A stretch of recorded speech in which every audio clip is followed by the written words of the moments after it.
If you haven't done so already, please download this photograph called Blemish and load it into Photoshop. Then I'm going to tear off my layers panel just so that it's right here in front of the face and you can see what I'm doing real closely next to the image. And I'm going to create a new layer. So come down here to the bottom of the layers panel in between the folder and the trash can and click Create New Layer. I like to label my layers, so I'm going to double click on it and call it Blemish Fix. Next, I'm going to come over here to the Tools panel, click and hold on the Restoration tool. So we're going to go over most of these. I'm going to go to the Spot Healing Brush for now, though. Okay, we want to make our cursor about the same, or our brush about the same size as the blemish. So this one's really good. I'm just going to go ahead and click on that.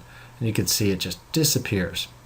I forgot to tell you, you also need to check this sample all layers, because remember we're working on a blank layer here, and if you don't check that, nothing's going to happen because it's interacting with just, no pixels at all. But once I check this, then it goes all the way through to the other image, and you can see it just blended that really nicely. So I'm just clicking a single time on the blemishes here, and they're disappearing.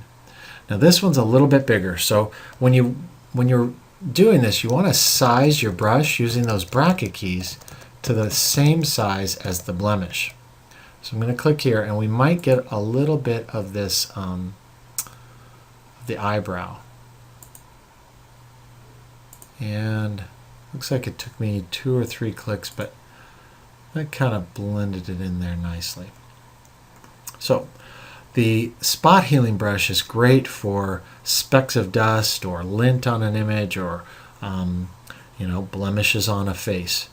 Now let me show you by hitting the eyeball here. This is before and this is after. And the nice thing about this blemish layer, if I don't like it, I can just throw those away and start again. I haven't hurt my original image at all.